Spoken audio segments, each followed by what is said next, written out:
কাফেররা চেয়েছিল বা ফ্যাসিবাদী সরকার শেখ হাসিনাও চেয়েছিল কোরআনকে দমায়া দিতে, কিন্তু কোরআনকে তারা দমায়া দিতে পারে নাই। সুবহানাল্লাহ।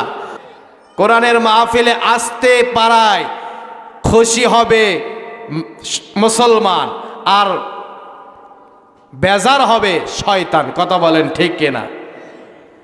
কোরআনের মাহফিলে সবার ভাগ্যে জোটে না।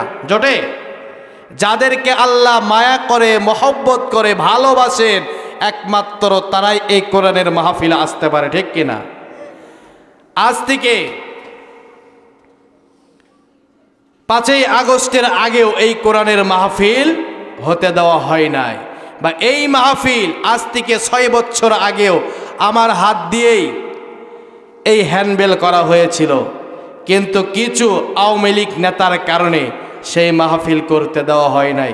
জোরে বলেন নাউজুবিল্লাহ।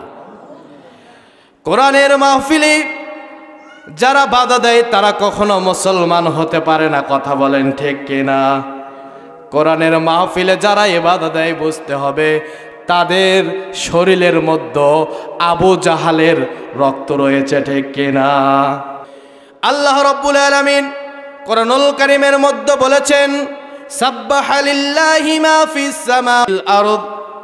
আল্লাহ বলেন আসমান জমিনের মধ্যে যত কিছু রয়েছেন সব কিছু সৃষ্টি করেছেন আমি আল্লাহ সুবহানাল্লাহ। শুধু তাই নয়, এই আসমান জমিনের মধ্যে যাহা কিছু রয়েছে সবাই আমি আল্লাহ তাআলার তাসবিহ পড়ে। জোরে বলেন সুবহানাল্লাহ। মুসলমানরা গর্জে উঠবে এই কোরআনের জন্য। কথা বলেন ঠিক কিনা? মুসলমান কোনো বাতিল দেখে ভয়ে মাথা নত করে থাকবে না। মুসলমান একমাত্র ভয় করবে একজনকে, তিনি কে? কাফেররা চেয়েছিল বা ফ্যাসিবাদী সরকার শেখ হাসিনাও চেয়েছিল কোরআনকে দমায়া দিতে, কিন্তু কোরআনকে তারা দমায়া দিতে পারে নাই। সুবহানাল্লাহ। আল্লাহ বলেন, ইউরিদুনা লিইউতফিউ নূরাল্লাহি বিআফওয়াহিহিম আল্লাহু মুতিম্মু নূরিহি ওয়ালাউ কারিহাল কাফিরুন। আল্লাহু আকবার। কাফেররা চেয়েছিল তাদের ফুৎকার দিয়ে কোরআনের বাতিকে নিভায়ে দিতে। জোরে বলেন নাউজুবিল্লাহ। কিন্তু আল্লাহ বলেছেন এই কোরআন হেফাজতকারী আমি। সুবহানাল্লাহ। এই কোরআনের সুইচ হচ্ছে আমার হাতে। তুমি চাইলেও তোমাদের ফুৎকার দিয়ে কোরআনকে নিভায়া দিতে পারবা না। জোরে বলেন না সুবহানাল্লাহ। এই কোরআনকে তারা নিভিয়ে দিতে চেয়েছিল। আবু জাহাল নিভিয়ে দিতে চেয়েছিল, নমরুদ নিভিয়ে দিতে চেয়েছিল, ফেরাউন নিভিয়ে দিতে চেয়েছিল। কেউ সাকসেস হয় নাই, বরং সে অসাকসেস হয়ে তারা ইতিহাসের পাতায় পাতায় সাক্ষ্য হয়ে গিয়েছে। আল্লাহ তাদেরকে অপদস্থ, অপমানিত, লাঞ্ছিত করেছে। কথা বলেন ঠিক কিনা? যারা এই কোরআনের সঙ্গে লাগবে আল্লাহ রাব্বুল ইজ্জাত তাদেরকে কাউকে ছাড় দেবে না। আল্লাহু আকবার। এটা এমন একটা সুইচ, যেই সুইচটা, আচ্ছা বলেন তো, এই যে কোরআনের মাহফিলে যেই বাল্বগুলো রয়েছে, আপনি হাজার চেষ্টা করলে আপনার ফুৎকার দিয়ে এই বাল্বগুলো কি নিভাইয়া দিতে পারবেন? আর একটা সুইচ আছে, ঠিক কিনা? আর সুইচ এই ডিগ্রোটরওয়ালার কাছে রয়েছে। তিনি চাইলে মুহূর্তের মধ্যে সব কিছু অফ করে দিতে পারেন কিনা? আর আমরা যদি ফুৎকার দেই, আমাদের সবার হাজার হাজার মানুষের ফুৎকার দিয়েও এই বাতিকে লিভানো যাবে না। ঠিক কিনা? আল্লাহ বললেন, ও বান্দারা শুনে রাখো, আমি আল্লাহ রাব্বুল ইজ্জাত এই কোরআনের সুইচটা হচ্ছে আমার হাতে। দুনিয়ার তামাম দুনিয়ার মানুষরাও যদি এই কোরআনকে নিভিয়ে দিতে চায়, কেউ নিভায়া দিতে পারবে না, কেউ নিভায়া দিতে পারবে না, কেউ নিভায়া দিতে পারবে না। জোরে বলেন না আল্লাহু আকবার। আমার ভাইজান, আমার বন্ধুগণ, এই কোরআন এমন একটা জিনিস, এই কোরআনের মধ্যে যারাই ঢুকবে তারাই হেদায়েত প্রাপ্ত হবে। সুবহানাল্লাহ। আল্লাহ বললেন, যালিকাল কিতাবু লা রাইবা ফি। সুবহানাল্লাহ। এটা এমন একটা কিতাব যার মধ্যে ভুল নাই, সন্দেহের কোনো অবকাশ নাই। সুবহানাল্লাহ। এটা এমন একটা কোরআনুল কারীম, এমন একটা কিতাব আমি আল্লাহ তাআলার পক্ষ থেকে তোমাদেরকে দেওয়া হয়েছে, যার মধ্যে ভুল নাই, ভুলের অবকাশ নাই, সন্দেহ করার মতন কোনো অবকাশ নাই। সুবহানাল্লাহ। এটা হচ্ছে হুদাল লিল মুত্তাকিন, যারা মুত্তাকিন তাদের জন্য হেদায়াত। সুবহানাল্লাহ।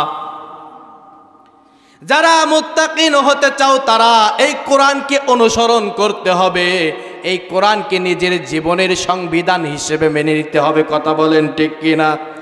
কোনো মানুষের সংবিধান মানা যাবে কি? কোনো মানুষের সংবিধান মানা যাবে না। একমাত্র একজন মানুষের সংবিধান মানতে হবে, তিনার বাণী, সেটা হচ্ছে আল কোরআন। কথা বলেন ঠিক কিনা?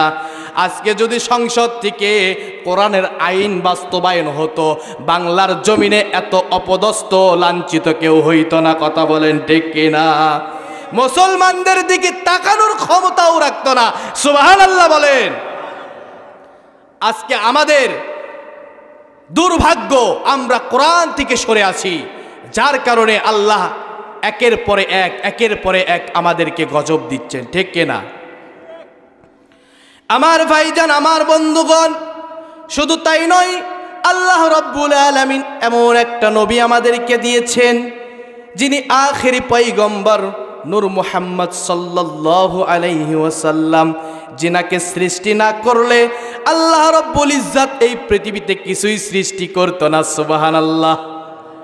এমন একটা নবী আমাদেরকে দিয়েছে, যেই নবীর উম্মত হওয়ার জন্য অনেক পয়গম্বররা পর্যন্ত আল্লাহ তাআলার কাছে ফরিয়াদ করেছে। সুবহানাল্লাহ। আমাদের বিনা ফরিয়াদে আমরা কি কখনো দোয়া করেছি? বিনা দোয়ায় আল্লাহ রাব্বুল ইজ্জত সেই নবীর উম্মত হিসেবে আমাদেরকে বানায়াছে। আমার নবীকে আল্লাহ রাব্বুল ইজ্জত এমনভাবে দুনিয়াতে প্রেরণ করেছে যেন কোনো মানুষ বলতে না পারে তার চাইতে আমি নির্যাতিত বেশি। এ কথা বলার সুযোগ আছে নাকি? কারণ তিনি ছিলেন এতিম নবী, তার বাবা ছিল না জন্মের পরে। জন্ম হওয়ার 7 বছর বয়সে তার মাকে হারিয়েছে। তিনি, আপনারা যারা এতিম মনে করতেছেন নিজেকে, আপনার চেয়েও বড় এতিম ছিল আমার নবী। কথা বলেন ঠিক কিনা? কোন দিক দিয়েই আমার নবীর চাইতে নির্যাতিত আপনি বেশি হতে পারবেন না।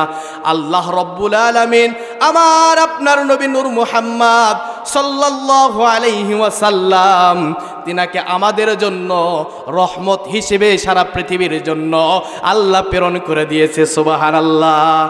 আল্লাহ বলেন, ওয়ামা আরসালনাকা ইল্লা রাহমাতাল লিল আলামিন, এই জগৎবাসীর জন্য আমার নবী হচ্ছে রহমত। সুবহানাল্লাহ। আল্লাহ বলেন, আমার পক্ষ থেকে 2টা জিনিস তোমাদেরকে উপহার দেওয়া হয়েছে। কদ জাআকুম মিনাল্লাহি নূরুন ওয়া কিতাবুম মুবিন। সুবহানাল্লাহ। আমার পক্ষ থেকে তোমাদেরকে 2টা জিনিস দেওয়া হয়েছে, একটা হচ্ছে কিতাবুল্লাহ আল কোরআন, আর একটা হচ্ছে নূর মুহাম্মদ সাল্লাল্লাহু আলাইহি ওয়াসাল্লাম। সে মায়ার নবী, দয়াল নবী, ছোট্টবেলায় যখন মাকে বললেন, মা আমার বাবা কই, ডাক দিয়ে বললেন, বাবা রে, তোমার বাবা তো জন্মের আগেই মৃত্যুবরণ করেছে। বললেন, আমার বাবা জন্মের আগেই মৃত্যুবরণ করেছে, তাহলে আমি আমার বাবার কবরটা দেখতে চাই। সুবহানাল্লাহ। বলল, ঠিক আছে বাবা, তোমার দেখাবো, টেনশন লিও না।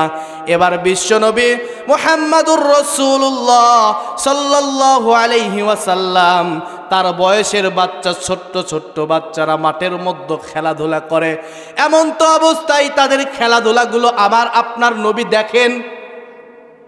আমার আপনার নবী এই খেলাধুলা দেখেন। দেখার পরে দেখেন সন্ধ্যা যখন ঘনিয়ে আসে, বিকাল যখন হয়ে যায়, সন্ধ্যা ঘনিয়ে আসে, এমন সময় সমস্ত সন্তানদের বাবা এসে সমস্ত সন্তানদেরকে কোলে উঠায় মুখে চুমা দিয়ে তাদেরকে নিয়ে যায়। কিন্তু আমার নবী, বিশ্ব নবী মুহাম্মাদুর রাসূলুল্লাহ সাল্লাল্লাহু আলাইহি ওয়াসাল্লামকে কেউ কোলে তোলে না, আমার নবীকে কেউ চুমা দেয় না। আমার নবী একে একে কয়েকদিন দেখার পরে দু চোখ বেয়ে বেয়ে পানি এবার ঝরে দিলেন, আর বলতেছেন, ওগো মালিক, আমার কি বাবা নাই? আমি কি কোনোদিন আমার বাবার কোলে চড়তে পারবো না? একথা বলতে বলতে প্রথম দিন কাঁদতে কাঁদতে মায়ের কাছে চলে গেলেন, মা আমিনার কাছে চলে গেলেন। মা আমিনা বললেন, এরে বাবা তুমি কান্দো কেন? ডাক দিয়ে বললেন, মা গো মা, সবার বাবা সেই মাঠের মধ্যে গিয়ে সমস্ত সন্তানদেরকে নিয়ে আসে, তাদের গালে মুখে চুমা দেয়, কিন্তু আমি মুহাম্মদকে কেউ গালে মুখে চুমা দেয় না, আমি মুহাম্মদকে কেউ কোলে তুলাইয়া নিয়ে আসে না গো মা। আর ডাক দিয়ে বললেন, এরে বাবা, তোমার বাবা তো বেঁচে নাই, মদিনা শহরে সব দেশের কিনারায় তোমার বাবা মারা গিয়েছে, ওইখানেই তার দাফন কাফন করা হয়েছে। ডাক দিয়ে বললেন, মা গো মা, আমি একটু আমার বাবার কবর দেখতে চাই। সুবহানাল্লাহ। আমার আপনার মায়ার নবী, দয়াল নবী রাহমাতুল লিল আলামিন জনাবে মুহাম্মাদুর রাসূলুল্লাহ সাল্লাল্লাহু আলাইহি ওয়াসাল্লামকে বললেন, ঠিক আছে বাবা, তোমার দাদার সাথে আমি কথা বলি, তারপরে তোমারে আমি নিয়ে যাব। এবার পরের দিন আবার ওই মাঠের মধ্যে চলে গিয়েছেন।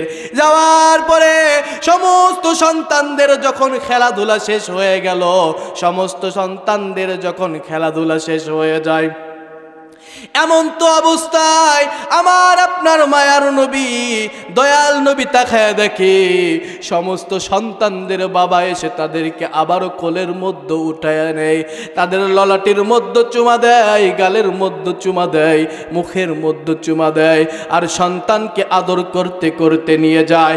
কোন সন্তান তার সামনে যখন কোনো বাবা তার বন্ধু বান্ধবকে এই রকম করে নিয়ে যাবে, আমরা কিন্তু ছোট্টবেলায় একটা দেখেছি, যখন স্কুল থেকে বলে দেয় শিক্ষকরা, আজকে তোমাদের মা সমাবেশ হবে, বাবা সমাবেশ হবে, তোমরা তোমাদের অভিভাবক গার্জেনদেরকে নিয়ে আসবা। আচ্ছা বলেন তো, ওই সময় যাদের মা বাবা তাদের সঙ্গে যায় তারা বড় আনন্দিত হয়, কথা বলেন ঠিক কিনা?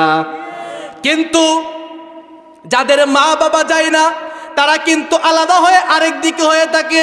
সবার মা বাবা আসলো, কিন্তু আমার মা বাবা আসলো না, তারাও কিন্তু মনের মধ্যে কষ্ট নিয়ে থাকে। ঠিক এই রকম আমার আপনার নবী কান্না করতে করতে পাহাড়ের দিকে, জঙ্গলের মধ্যে চলে যাচ্ছেন। আমার আপনার নবী, মায়ার নবী, দয়াল নবী, সামনে দেখা হয়ে গেল আবু জাহালের সঙ্গে। সুবহানাল্লাহ। আবু জাহাল করছে, ও ভাতিজা কই যাও? ডাক দিয়ে বললেন, বাবার খোঁজে যাই, বাবাকে খুঁজতে যায়। ডাক দিয়ে বলল, এরে মুহাম্মদ, তোর মাথা কি খারাপ হয়েছে নাকি? তোর বাবাকে এইখানে কই পাইবি? তোর বাবা তো মদিনা শহরে গিয়ে কাপড়ের ব্যবসা করতে গিয়ে ওই জায়গার মধ্যে মারা গিয়েছে, ওই জায়গায় তার কবর হয়েছে। সুবহানাল্লাহ। তুমি তো এই জায়গার মধ্যে পাবা না বাবা, ও বাবা তুমি চলো, আমার সঙ্গে চলো। ডাক দিয়ে বলল, না না, আমি যাব না, আমি আমার বাবার খোঁজে যাই।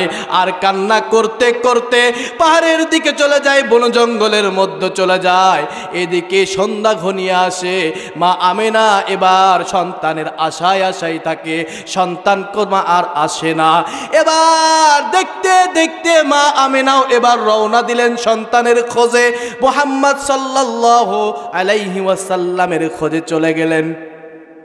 যাওয়ার পরে এবার দেখতে দেখতে আবু জাহালের সঙ্গে দেখা হয়ে গেল। ও ভাই আবু জাহাল, ও ভাই আবু জাহাল, তুমি কি তোমার ভাতিজা মুহাম্মদকে দেখেছো? ডাক দিয়ে বললেন, ভাবি রে, তোমার ছেলে মুহাম্মদ পাহাড়ের দিকে চলে গিয়েছে, তোমার ছেলে মুহাম্মদকে তাড়াতাড়ি ফিরাও, নাইলে বনের জঙ্গলের বাঘ তারে খেয়ে ফেলবে। জোরে বলেন না আল্লাহু আকবার। এ কথা শোনার পরে মা মুস্কি মুস্কি হাসে। সুবহানাল্লাহ বলেন। আচ্ছা বলেন তো, কোনো সন্তানের বিপদের কথা যদি মাকে বলা হয়, মা কি মুস্কি মুস্কি হাসতে পারে? কথা বলেন না, জোরে কথা বলেন। আমার ভাইজান, আমার বাবাজি, বিশ্বনবীর বাঘে খাবে এই কথা শোনার পরে মা আমিনা মুস্কি মুস্কি হাসে। এবার বললেন, ও ভাই, আবু জাহাল আমার ছেলে মুহাম্মাদকে বাঘ তো দূরের কথা, বনের একটা প্রাণীও আমার ছেলের কাছ পর্যন্ত যাওয়ার সাহস পাবে না।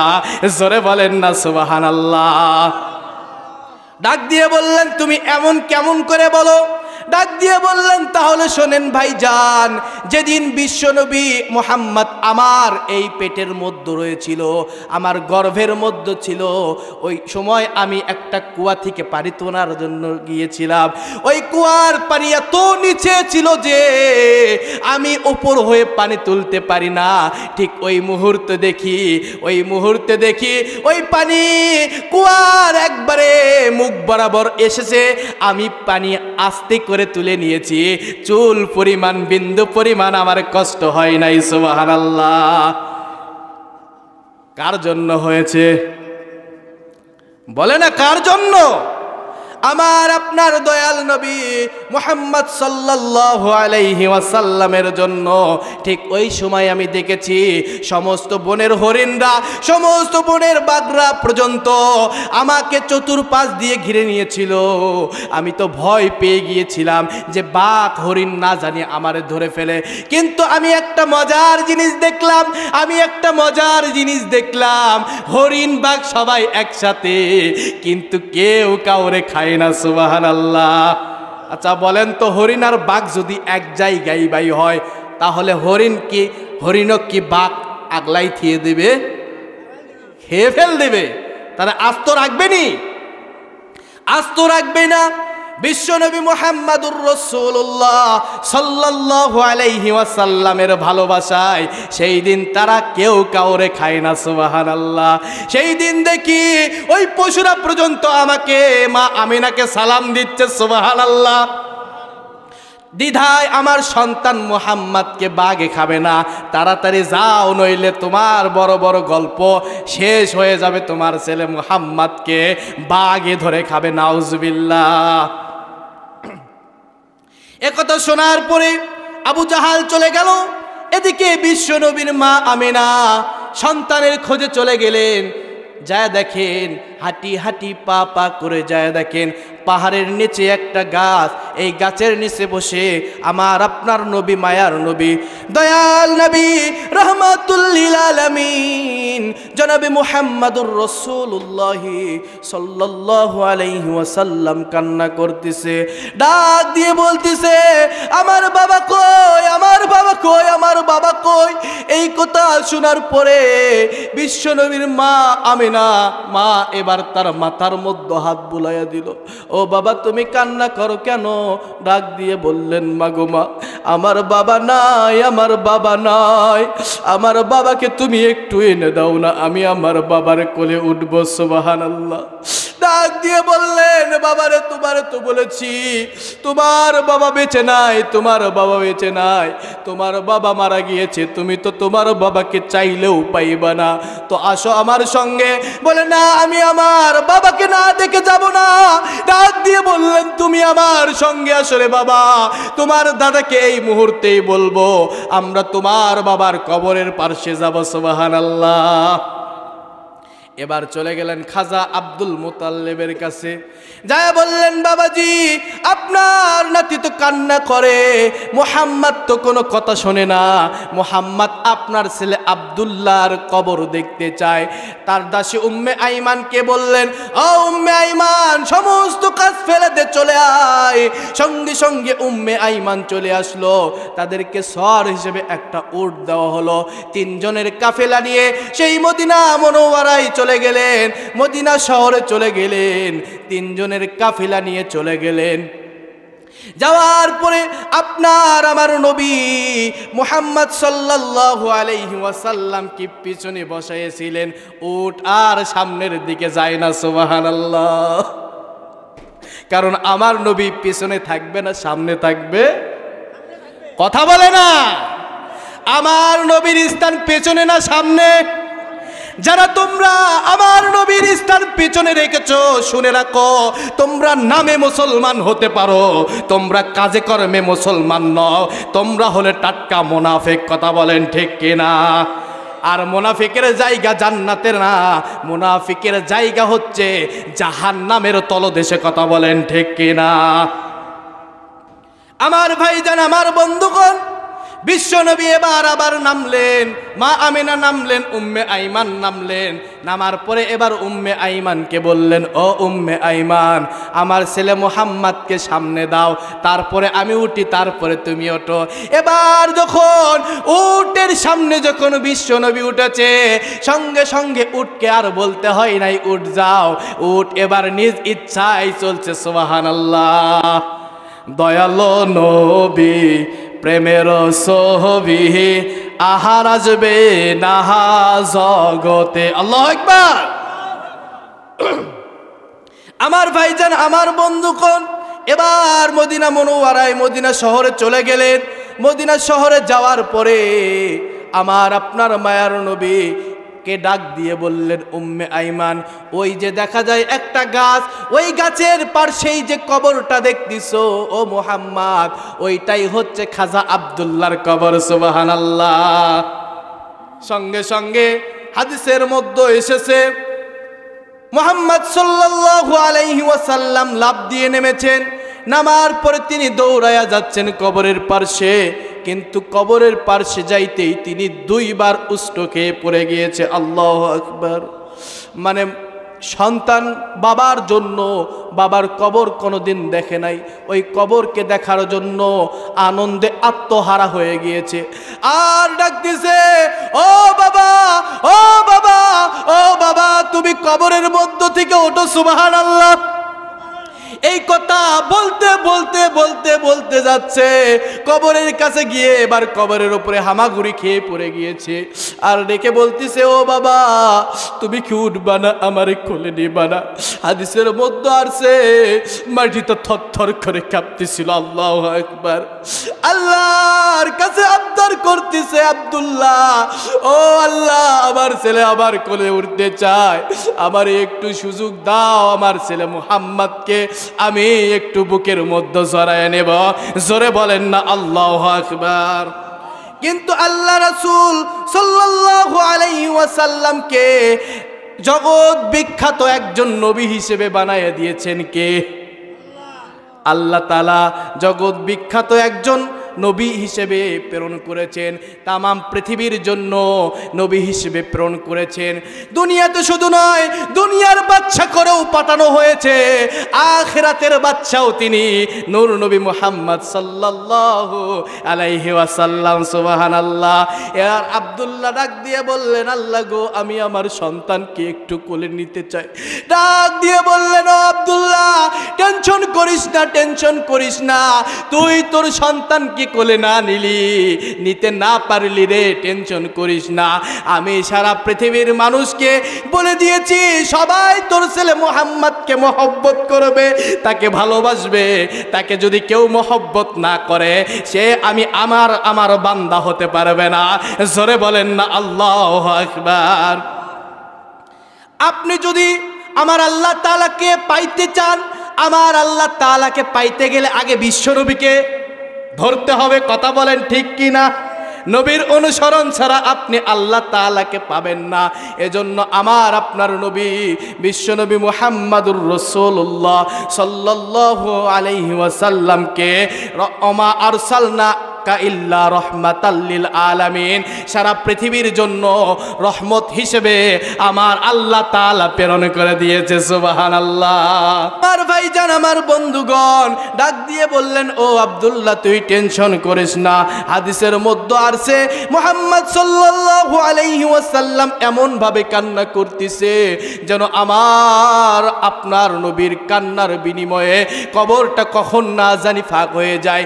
জিব্রাইলকে বললেন, ও জিব্রাইল, আর দেরি করো না, মুহাম্মদকে তাড়াতাড়ি ওই জায়গা থেকে উঠায়া দাও, না হলে শোকের মাতম এমন ভাবে সারা পৃথিবী জুড়ে পড়ে যাবে, যার সুবে সাদিক হওয়া অসম্ভব হয়ে যাবে। সুবহানাল্লাহ।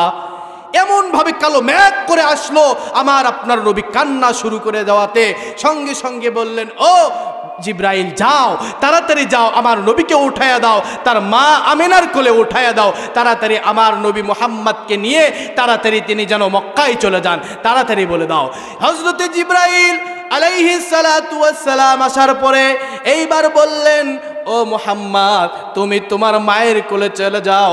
এবার তার মায়ের কোলে উঠায় দেওয়া হলো, আর বলা হলো তুমি তাড়াতাড়ি চলে যাও, তুমি তাড়াতাড়ি চলে যাও, মক্কা নগরে চলে যাও, না হলে এমন শোকের ছায়া নেমে আসবে যার শুবে সাদিক হওয়া অসম্ভব হয়ে যাবে, তাড়াতাড়ি তুমি চলে যাও। কারণ তিনি যে কান্না করতেছেন, তার কান্নায় আসমান কাঁদতেছে, জমিন কাঁদতেছে, তার কান্নায় পশু পাখি সবাই কান্না করতেছে। দিদাই আর তুমি থাকিও না, তাড়াতাড়ি চলে যাও। এবার সঙ্গে সঙ্গে তারা তো অনেক দূরের পথ অতিক্রম করে এসেছে, আসার পরে এবার ক্লান্ত হয়ে গিয়েছেন। ওইখানে একটা গাছের নিচে এবার শুয়ে গেলেন। ওই গাছের নিচে শুয়ে যাওয়ার পরে মুহাম্মদ সাল্লাল্লাহু আলাইহি ওয়াসাল্লামকে নিয়ে যখন বিশ্রাম করতেছেন, এমন তো অবস্থায় ওই দিক দিয়ে একজন খ্রিস্টান পাদ্রী যাচ্ছিলেন, আর দূর থেকে লক্ষ্য করে দেখেন তিনি তাওরাতের মধ্যে পড়েছেন যে এমন একটা ছোট্ট বাচ্চা বালক দেখা যাবে, যেই বালকের কপালের মধ্যে নূর মুহাম্মদ লেখা থাকবে, সুবহানাল্লাহ। আর তার কপালের মধ্যে নূর ঝমকাইতে থাকবে। তার বাবার নাম হবে আব্দুল্লাহ, তার মার নাম হবে আমিনা, তার দাদার নাম হবে খাজা আব্দুল মুত্তালিব। এবার সঙ্গে সঙ্গে যখন কপালের মধ্যে নূর দেখলেন, দেখার পরে এবার আগায়া গেলেন, যাওয়া ওই সন্তানকে জাগায় তুললেন, বলল বাবা তোমার নাম কি? বলতেছে আমার নাম মুহাম্মদ। আল্লাহু আকবার। এর নাম মুহাম্মদ মানে তোমার বাবার নাম কি? বলতেছে আমার বাবার নাম আব্দুল্লাহ। সুবহানাল্লাহ। তোমার বাবার নাম আব্দুল্লাহ, তাহলে তোমার মায়ের নাম কি? বলতেছে আমার মায়ের নাম হচ্ছে আমেনা। সুবহানাল্লাহ। ডাক দিয়ে বললেন তোমার দাদার নাম তাহলে খাজা আব্দুল মুত্তালিব। বলতেছে আপনি ঠিক বলেছেন, আমার দাদার নাম খাজা আব্দুল মুত্তালিব। তাহলে আপনি কেমনে জানলেন? সঙ্গে সঙ্গে বললেন আমি তাওরাতের মধ্যে পড়েছি, আমি তাওরাতের মধ্যে দেখেছি যে খাজা আব্দুল মুত্তালিবের থেকে আব্দুল্লাহ আসবে, আর আব্দুল্লাহর থেকে মুহাম্মদ আসবে, আর এই মুহাম্মদ হচ্ছে আখিরি নবী মুহাম্মাদুর রাসূলুল্লাহ সাল্লাল্লাহু আলাইহি ওয়াসাল্লাম। সঙ্গে সঙ্গে মা আমিনাকে ডাক দিয়ে বললেন, ও মা আমিনা আর দেরি করো না, আর দেরি করো না, তাড়াতাড়ি এই জায়গা এই স্থান ত্যাগ করো, না হলে এই জায়গার ইহুদিরা যদি তোমাদেরকে দেখে ফেলে তোমার ছেলে মুহাম্মদকে তারা মেরে ফেলবে। আমি ইহুদি খ্রিস্টান একজন পাদ্রী হয়ে বলতেছি তুমি তাড়াতাড়ি যাও, তাড়াতাড়ি যাও, কারণ তোমার ছেলে মুহাম্মদ আখেরি নবী হবে, আর তোমার ছেলে মুহাম্মদকে তারা খতম করার জন্য, তারা তাকে মেরে ফেল দেওয়ার জন্য তারা পজিশন নিয়ে আছে, তুমি তাড়াতাড়ি তাকে নিয়ে চলে যাও। সঙ্গে সঙ্গে মা আমিনা আর দেরি করলেন না, উম্মে আইমানকে বললেন, ও উম্মে আইমান তাড়াতাড়ি সোয়ার রেডি করো। এবার বিশ্বনবীকে তোলা হলো। এবার মা আমিনা উঠলেন, উম্মে আইমান উঠলেন, তিনজনের কাফিলা নিয়ে আবার মক্কা নগরের দিকে রওনা হলেন। প্রতিমধ্যই মাঝ পথে যখন এসে গেলেন, এইবার মা আমিনার বুকের মধ্যে ব্যথা শুরু হয়ে গেল। ডাক দিয়ে বললেন, ও উম্মে আইমান সোয়ারটা দাঁড়ায়া দে, আমার বুকের মধ্যে ব্যথা লাগে, আমার বুকের মধ্যে ব্যথা হইতেছে, আমার মনে হয় আমি আর বাঁচবো না রে উম্মে আইমান। সঙ্গে সঙ্গে সোয়ালটা দাঁড়ায় দেওয়া হলো। সোয়ালটা দাঁড়ায় দেওয়ার পরে আখির নবীর মা এবার জমিনের মধ্যে শুয়ে গেলেন, আরও ব্যথা বেশি হয়ে গেল। আর ডাক দিয়ে বললেন, উম্মে আইমান রে আমার মনে হয় আমি আর বাঁচবো না রে, আমার মনে হয় আমি আর বাঁচবো না। ও উম্মে আইমান আমার ছেলে মুহাম্মদকে আমার বুকের উপরে উঠায় দে, আমার মনে হয় আমার কষ্ট একটু লাঘব হবে। সঙ্গে সঙ্গে নূর মুহাম্মদ সাল্লাল্লাহু আলাইহি ওয়াসাল্লামকে তার বুকের উপরে উঠায় দেওয়া হলো। বুকের ব্যথা ওই রকমই থাকলো। এবার নূর মুহাম্মদ সাল্লাল্লাহু আলাইহি ওয়াসাল্লামকে বুকে নেওয়ার পরে একটু বললেন, ও উম্মে আইমান আমাকে একটু তুলে বসা। এবার বসানোর পরে তার কোচার মধ্যে এবার সন্তানকে নিলেন, নেওয়ার পরে তার ললাটের মধ্যে চুমা দিলেন, মুখের মধ্যে চুমা দিলেন, তার গালের মধ্যে চুমা দিলেন, সমস্ত অঙ্গ প্রত্যঙ্গের মধ্যে চুমা দেওয়ার পরে বলতেছে, বাবারে আমার সময় শেষ, আমি আর থাকবো না, আমি আর হয়তো বাঁচবো না। ও বাবা মুহাম্মদ, জন্মের পরে বাবাকে দেখিস নাই রে মুহাম্মদ, আজকে আমি মাকেও তুই হারাতে বসেছি, আজ থেকে তুই বড় এতিম হয়ে গেলি রে মুহাম্মদ। ও মুহাম্মদ, যখন তোর খারাপ লাগবে তোর দাদা খাজা আব্দুল মুত্তালিবের কাছে যাবি, খাজা আব্দুল মুত্তালিবের কাছে গিয়ে তাকে মা বাবা বলে ডাকবি। এ বাবা, আজকের পর থেকে তো আমরা আর থাকবো না, ও উম্মে আইমান তোমারে বলে যায় তার দাদা খাজা আব্দুল মুত্তালিবের কাছে তাকে পৌঁছায়া দিবা। এভাবে বলার পরে বলতেছে, আপনি এগুলো কি বলতেছেন? বলতেছে, আমি কি বলতেছি না রে, আমি আর বাঁচবো না, আমার বুকের ব্যথা শুরু হয়ে গিয়েছে, আমার মনে হয় আমি আর বাঁচবো না। এ কথা বলতে বলতে আমার আপনার নবী, মায়ার নবী রাহমাতুল লিল আলামিন যখন তার মাকে জড়ায়া ধরেছে, ঠিক ওই মুহূর্তে আমার আপনার নবীর মা ওই জায়গার মধ্যে ইন্তিকাল করিয়াছেন। আল্লাহু আকবার। এবার মার নবী কান্না শুরু করে দিয়েছেন, মা আজ থেকে আমার বাবা নাই, আজ থেকে তুমি মাও চলে গেলা, আমি আজ থেকে আর কারে মা বলে ডাকবো, আমি আজ থেকে আর কারে বাবা বলে ডাকবো? ও মা, তুমিও আমার এতিম করে রেখে চলে গেলা, আজ থেকে আমি আর কারে মা বলে ডাকবো? এবার মা হারানো সন্তান মা মা বলে কান্না করে, বড় জন্মের পরে বাবারে দেখি নাই, আজকে ছোট্ট বয়সে আমার মা মরে গেল। সঙ্গে সঙ্গে উম্মে আইমান বলে, ও বাবা, তোমার মায়ের দাফন কাফন সম্পূর্ণ করতে হবে। সঙ্গে সঙ্গে তার দাফন কাফনগুলো সম্পূর্ণ করা হলো। তার দাফন কাফনগুলো সম্পূর্ণ করার পরে, এইবার দাফন কাফনগুলো সম্পূর্ণ করার পরে আমার আপনার নবী, মায়ার নবী আর উম্মে আইমান দুইজন মিলে আবার মক্কার উদ্দেশ্যে রওনা হয়ে গেল। অনেক লম্বা কাহিনী আমি সংক্ষিপ্ত করে নিয়ে আসলাম। সঙ্গে সঙ্গে মক্কার দিকে চলে গেল। এইদিকে খাজা আব্দুল মুত্তালিব চেয়ে আছে কখন তারা আসবে, কখন তারা আসবে। সন্ধ্যা ঘনিয়ে আসে, কিন্তু এখনো তারা কেন আসে না? কোনো বিপদ হলো না তো? এই চিন্তায় এই চিন্তার মধ্যে তিনিও পড়ে গেলেন।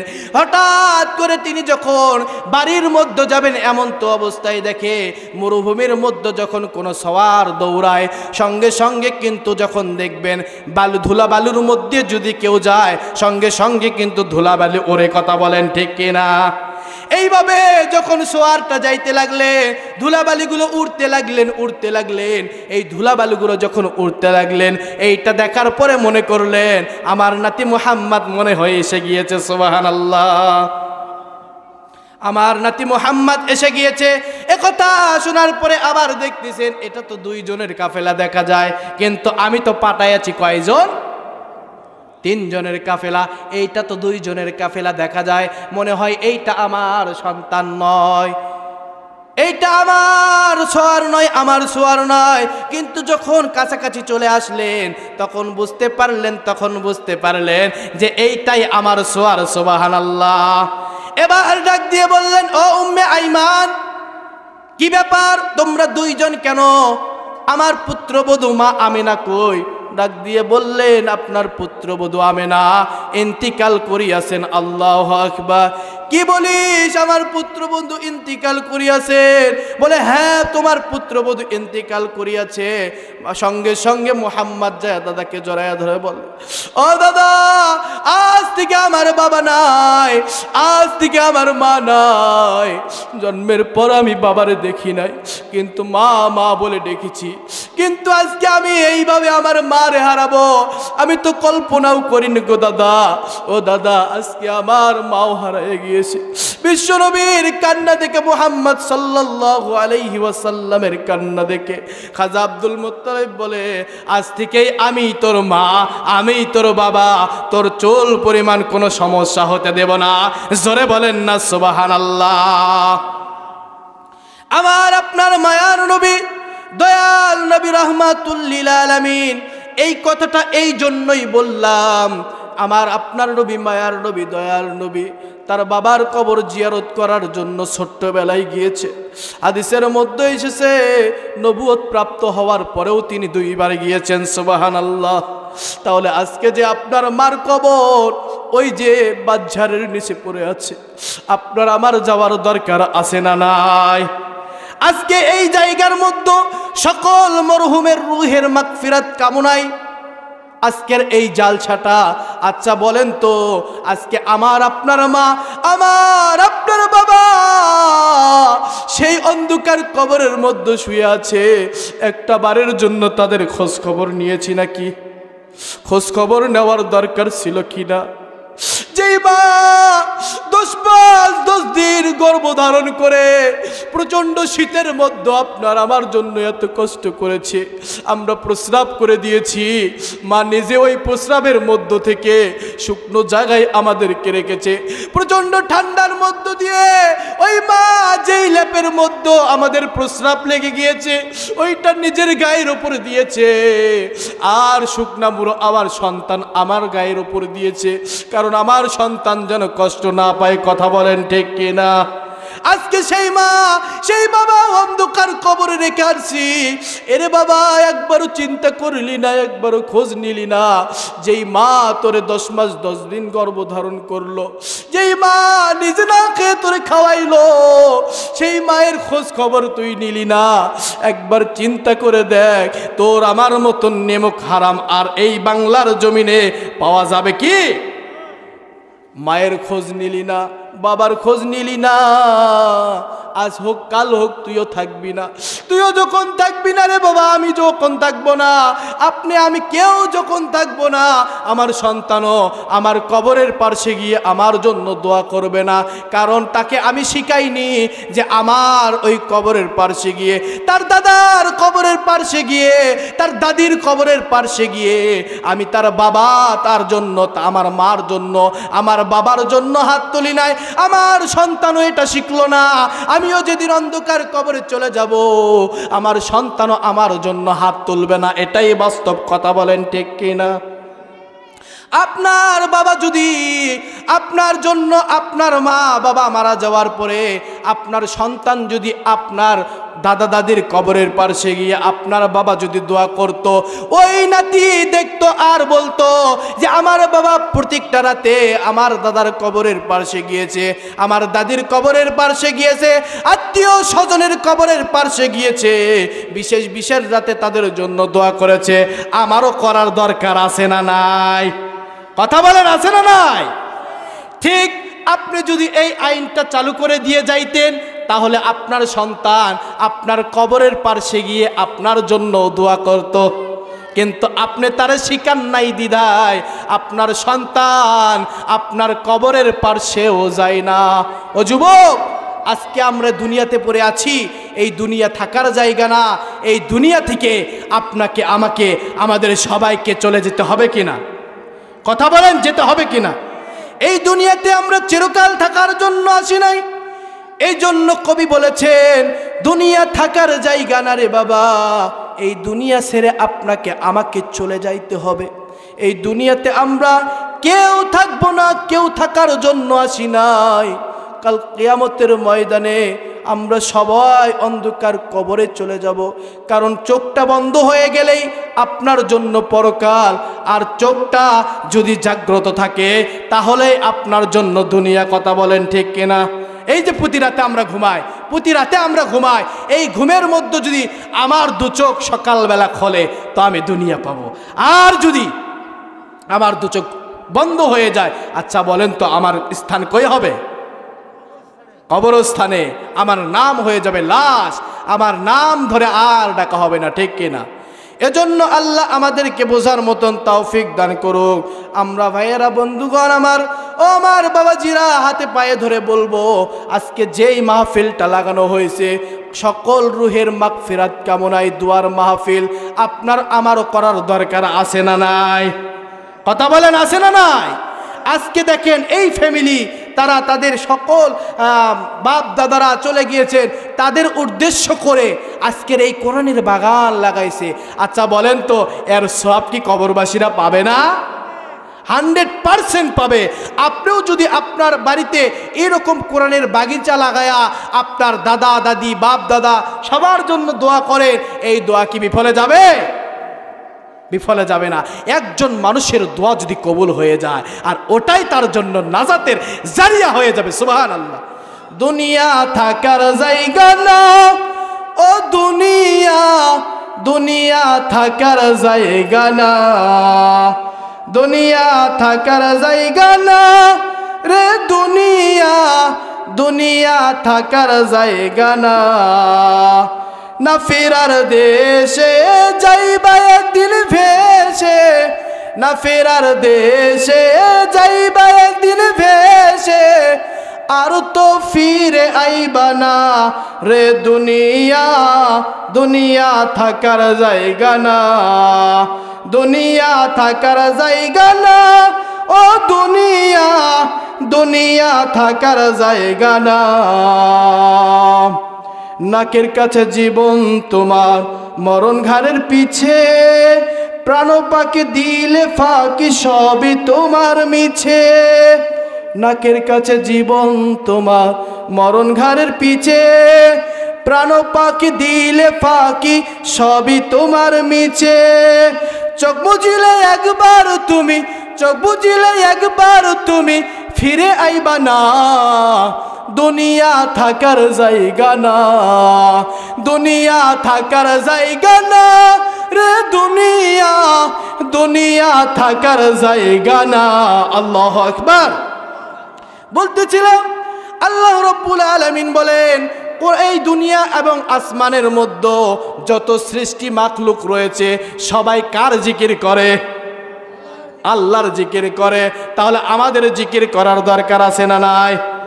তবে ভণ্ডামে জিকির করা যাবে নাকি? কথা বলেন। ভণ্ডামে কোনো জিকির করা যাবে না। সবচাইতে বড় জিকির হচ্ছে কোরআন, সবচাইতে বড় জিকির হচ্ছে নামাজ। কথা বলেন ঠিক কিনা? নামাজ পড়তে হবে, কোরআন পড়তে হবে। নামাজ কোরআন ছেড়ে আজে বাজে জিকির করা যাবে? আল্লাহ রাব্বুল আলামিন পরের আয়াতে বলেন, ইয়া আইয়ুহাল্লাযীনা আমানু লিমা তাকুলুনা মা লা তাফআলুন। আমরা কিন্তু অন্যজনকে উপদেশ ঠিকই দেই, কিন্তু নিজে মানি।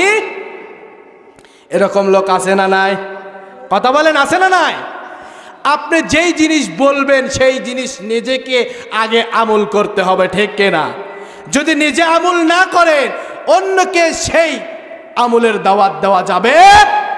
দেওয়া যাবে? ওই দাওয়াত দেওয়া যাবে না দ্বিধায়। আর যদি দেন কাবুরা মাকতান ইনদাল্লাহি আন তাকুলু মা লা তাফআলুন, আল্লাহ বললেন তোমাদের উপরে আমার লানত। কার লানত? আপনি নিজে নামাজ পড়েন না, অন্যজনকে নামাজের দাওয়াতও দিতে পারবেন না। এই হুকুমটা কার? ফাআম্মা মান সাকুলাত মাওয়াজিনুহু ফাহুয়া ফি ঈশাতির রাদিয়া। জোরে বলেন না আল্লাহু আকবার। আল্লাহ বলেছেন, হে যুবক, হে মুসলমান, শুনে রাখো, ফাআম্মা মান সাকুলাত মাওয়াজিনু, তোমাদের আমলের পাল্লা যদি ভারী হয়। কিসের পাল্লা বলেন না?